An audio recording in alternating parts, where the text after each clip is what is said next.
Dear ladies and gentlemen, welcome back to our channel, and I hope you're fine from wherever you're watching us. So, I've always told you that in YOLENO TV, your favorite YouTube channel, this is where we keep stock of all the news, and we always give you analysis based on factual evidence. Now, we'd like to go straight to West Pokot rally, a rally that was well attended and the audience was magnificent. Remember, West Pokot is part of Rift Valley, a region that is perceived to be a stronghold of William Samoei Ruto, a region that William Samoei Ruto would like to get at least 80 to 90% for him to successfully become the Kenyan president, the 5th Kenyan president. So our main focus today is on Lonyangapuo, the current governor, the incumbent governor of West Pokot. But before we delve into that, please, I'd like to encourage first-time viewers to subscribe to our channel.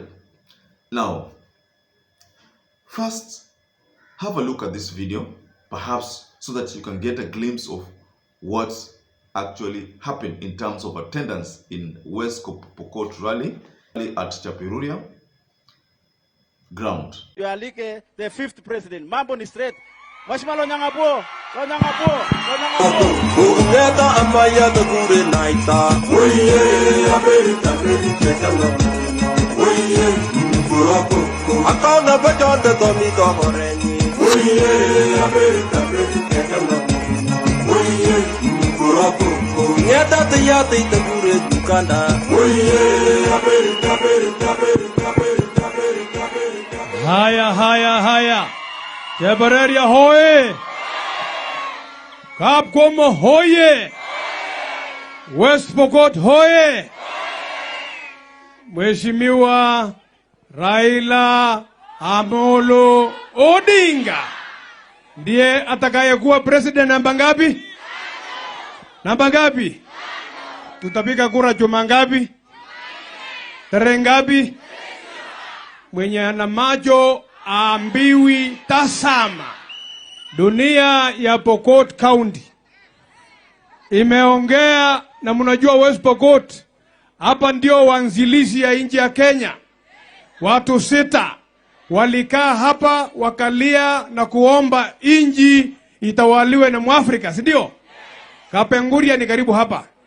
Na nikiona mmekuja wote hivi, inamaanisha ukombozi ya mwisho ya Wakenya imefika, si ndio?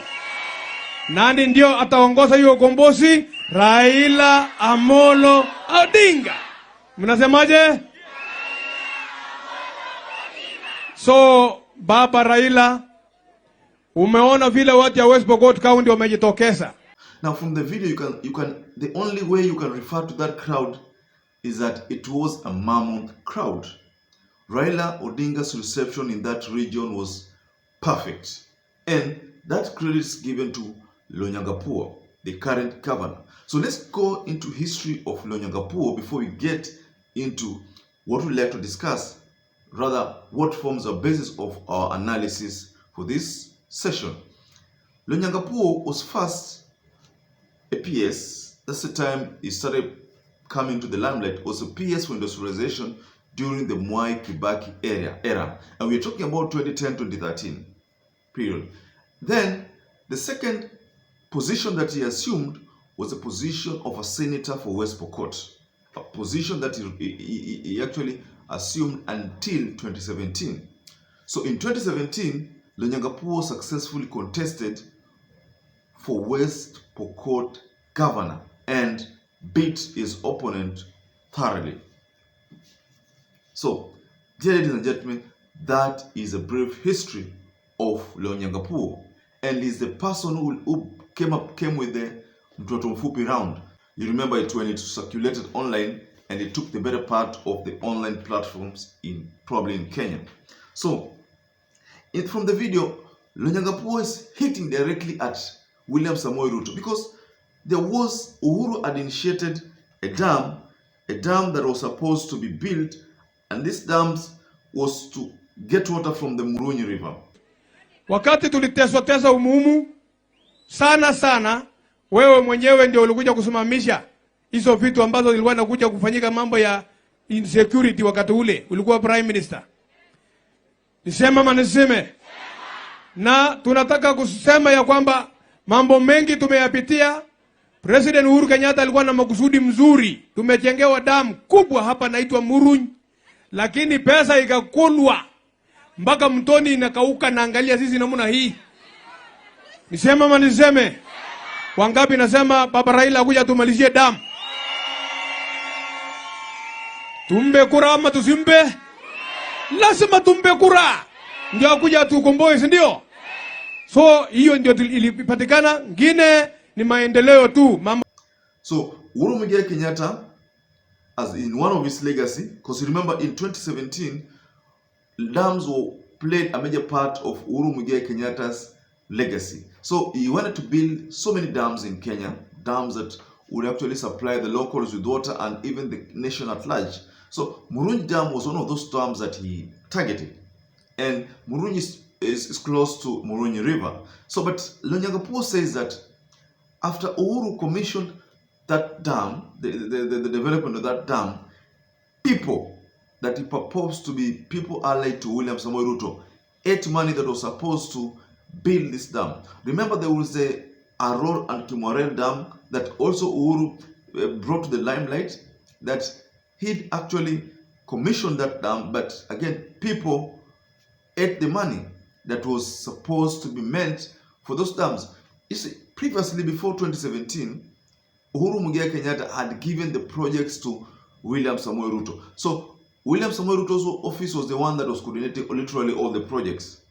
But then, you know, after the fallout in 2017 going forward, that task was removed from the office of the deputy president.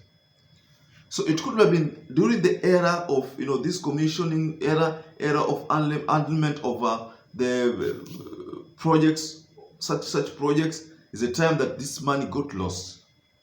That could be the truth. You know, we did our own fact check online, and found that Muruny River was the targeted river to be supplying Muruny Dam, and this was indeed true from our findings. Then Lonyangapuo went further and said, in 2017, after those attacks by bandits, there is a time bandits attacked a particular ranch owner and killed that ranch owner, is a Mzungu, to be precise. And then there was a time a woman was shot. So Ruto toured the place and with a series of security personnel had convened several meetings. But then Ruto issued an order of shoot to kill. Mimi nimetoa amri kwa hawa askari wetu kwamba muhalifu yoyote aliye na silaha ameua kina mama na watoto pia na nyeye asibakishwe. He has arrogated himself powers that he does not have in the constitution. There is only one commander-in-chief, and that one commander-in-chief is His Excellency Uhuru Muigai Kenyatta. This illegal order, we kindly request the president to stop this order of shoot to kill. So this order of shoot to kill was not well interpreted by the goons, by the bandits, by the terrorists, local terrorists. The shoot to kill order posed a lot of security challenge to the locals, and perhaps that's the reason why the level of insecurity skyrocketed to a level now it was not easy to manage, because a shoot to kill order was issued. And mind you, the shoot to kill order gave the terrorists, the bandits, a way to, you know, to counter attack. So they had to enforce their attacks because the government, through William Samoei Ruto, had issued a shoot to kill order.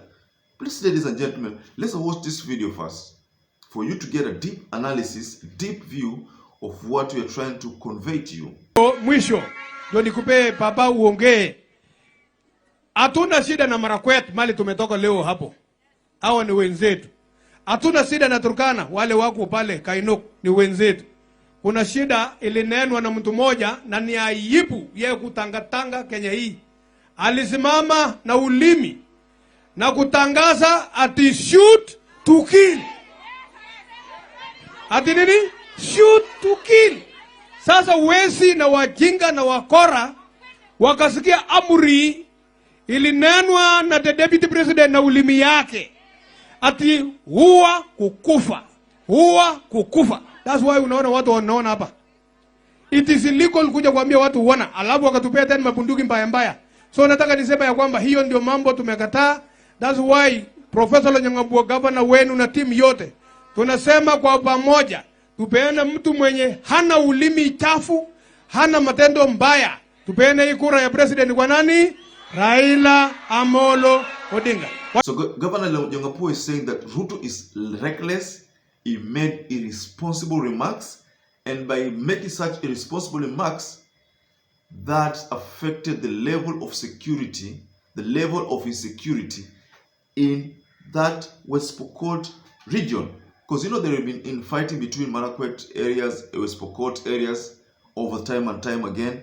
And some of these, you know, West Pokot, Marakwet, those areas are perceived to be pastoralist zones. So the locals depend on, you know, cattle rustling, and what they do mostly is, you know, sometimes they fight over ranches where they can actually feed their cows. So we believe that that could have been the reason why the level of insecurity heightened. And perhaps that could have been the reason why William Samoei Ruto had to tour that place and make such remarks. A shoot to kill order. And by the way, when you issue such kind of orders to gangs, you know, gangs will also, they won't just back down like that, because a shoot to kill order has been issued. So they're likely to escalate the matter, and more deaths are likely to occur. So perhaps that's the reason why the level of insecurity rose, and Lonyangapuo was a bit concerned about these remarks, the baseless remarks, a shoot to kill order from Deputy President William Samoei Ruto. So Lonyangapuo has been camping in that area, fighting for Raila Amollo Odinga to get massive following. And that attendance in that rally proved exactly that Lonyangapuo played a critical role in that assembly, in that arrangement, and perhaps the people in West Pokot are speaking in one voice. And by the way, from what we saw, the de facto kingpin of that region is Lonyangapuo.